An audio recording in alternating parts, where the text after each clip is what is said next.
ఇటువంటి మనుషుల చేతుల్లో నలిగిపోయే మగవాళ్ళు వాళ్ళని రక్షించడానికి నిజంగానే మనం మెన్స్ కమిషన్ తీసుకురావాలి.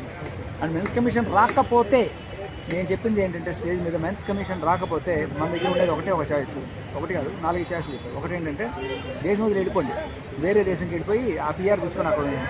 లేదు అంత శక్తి లేదంటారా, ఆపరేషన్ చేయించుకొని అమ్మాయిగా మారిపోండి. అది కూడా లేదంటారా, ఈ ఐడియా ఇది జాగ్రత్త, మతం మారిపోతాం అని బెదిరిస్తుంది. వ్యతిరేకలు ధమ్కి ఇది. ఎందుకంటే ఈ మతంలో సెక్యూరిటీ లేదు, ఆ మతంలో సెక్యూరిటీ ఉంది అనే విధంగా ఇవాళ మన ఇండియాలో చట్టాలు లేవు. మతానికి ఒక చట్టం తీసుకొస్తాం. సో ఎప్పుడైతే మనం ఉన్న మతాన్ని కూడా వదిలేసే రేంజ్లో మన చట్టాలు, ఇప్పుడు ఈ మతాన్ని అట్రాక్టివ్గా చేయండి, ఈ మతంలో ఇంకా చేరాలనుకునేది చేయండి. అంతేగాని ఈ మతంలో ఉన్న వాళ్ళకి అత్యంత దయనీయమైన రూల్స్ ఉంటాయి, దరిద్రమైన రూల్స్ ఉంటాయి అనుకున్నప్పుడు ఈ మతంలో ఉండాలని ఎవరికైనా ఎందుకు అనిపిస్తుంది?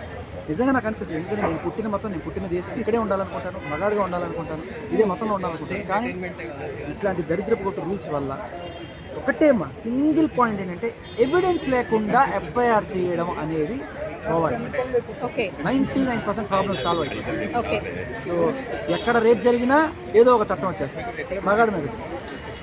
అవి ఎన్ని పోవాలి, ఎవిడెన్స్ బేస్డ్ ఎఫ్ఐఆర్ మాత్రమే ఉండాలి. ఒకప్పుడు సిస్టమ్ రావాలి, లేకపోతే మగాళ్ళు ఇట్లా ఆత్మహత్య చేసుకుంటూనే ఉంటారు. దానికి ఇస్తున్నాం మేము ధమ్కి, డిమాండ్ కాదు, రిక్వెస్ట్ కాదు, ధమ్కి ఇచ్చాం.